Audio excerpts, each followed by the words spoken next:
बस्तर संभाग मुख्यालय जगदलपुर में इंद्रावती के अस्तित्व को बचाने छत्तीसगढ़ प्रदेश कांग्रेस अध्यक्ष दीपक बैज के नेतृत्व में जगदलपुर कलेक्ट्रेट का घेराव करने पहुंचे कांग्रेसी जनसैलाब। आपको बता दें कि बस्तर संभाग की प्राणदायिनी इंद्रावती नदी का गहराता जल संकट को लेकर प्रदेश कांग्रेस कमेटी ने बस्तर संभाग में लोहड़ीगुड़ा ब्लॉक में स्थित चित्रकोट जलप्रपात से जगदलपुर तक लगभग 40 किलोमीटर का इंद्रावती बचाओ पदयात्रा में बड़ी संख्या में शामिल बस्तरवासी किसान व बस्तर संभाग सहित प्रदेश कांग्रेस के वरिष्ठ नेतागण, पदाधिकारी व कार्यकर्ता शामिल हुए और बस्तर संभाग मुख्यालय जगदलपुर में कलेक्टर को ज्ञापन सौंपने भारी संख्या में कांग्रेस नेताओं सहित कार्यकर्ता पहुंचे थे। जहां कलेक्ट्रेट परिसर से कुछ दूरी पर बैरिकेड्स भारी संख्या में पुलिस बल तैनात थी, जहां पर कांग्रेस पार्टी के कार्यकर्ता और पुलिस बल के बीच घंटों जमकर झूमाझटकी हुई और कांग्रेसियों को वहीं रोक दिया गया, जहां पर कलेक्टर सीपी बघेल को ज्ञापन सौंपा गया। भारत संवाद से सुमित वाजपेयी की रिपोर्ट। बस्तर को बचाने के लिए, इंद्रावती नदी को बचाने के लिए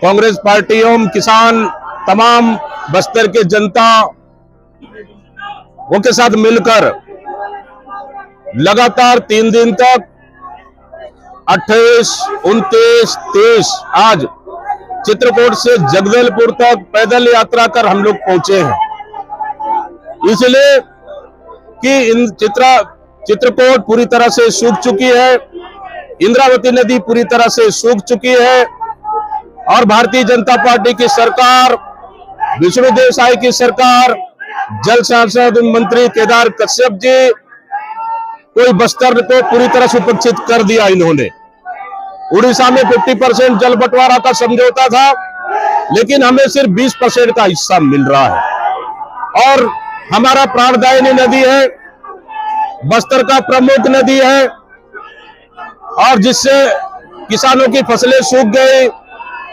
और लगातार वाटर लेवल डाउन हो गया। इसलिए ये इंद्रावती नदी को बचाने के लिए, बस्तर को बचाने के लिए हम लोग ये लड़ाई लड़े हैं और कांग्रेस पार्टी 3 दिन तक लगातार पैदल यात्रा की है। साथ ही हम अस्थायी नहीं, स्थायी समाधान चाहते हैं। वो स्थायी समाधान हमारी कांग्रेस के सरकार में हम लोगों ने मटनार बैराज का प्रस्ताव रखा, जहां हम बीजापुर को पानी मिलेगा, दंतेवाड़ा को पानी मिलेगा, पूरे बस्तर को पानी मिलेगा, आवश्यकता पड़ेगा तो कोंडागांव को भी पानी मिलेगा। इतना पानी मटनार बैराज बनने से रहेगा। साथ ही देऊरगांव बैराज बनने से बस्तर और तुकापाल 2 ब्लॉक को फायदा मिलेगा। इस तरह से, लेकिन ये सरकार बनने के बाद दोनों बैराजों को ठंडे बस्ते में डाल दिया है।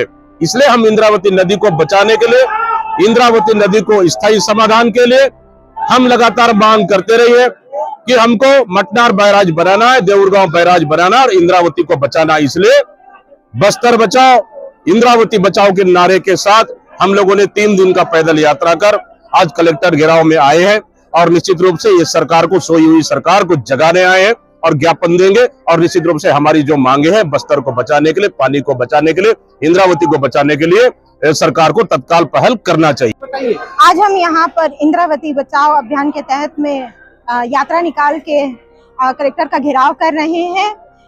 हमारे प्रदेश अध्यक्ष दीपक बैज के नेतृत्व में ये कार्य किया जा रहा है। जिस प्रकार हमारे क्षेत्र में पानी की बहुत ज्यादा समस्या हो रही है, वार्डों में पानी की समस्या हो रही है, इस वजह से हम यहाँ पर आज घेराव कर रहे हैं। इंद्रावती पूरी तरह से सूख गई है।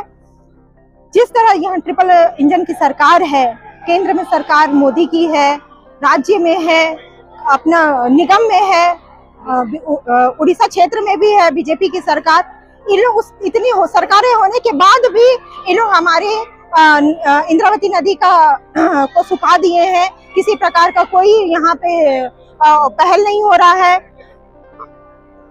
इसलिए हम ये इतना बड़ा विरोध और इस तरह का प्रदर्शन कर रहे हैं। यदि अभी भी इस प्रकार अगर आज के इस आंदोलन के बावजूद भी उनकी आंखें नहीं खुली, उनके कान खड़े नहीं हुए, तो हम इससे बड़ा और आंदोलन करेंगे।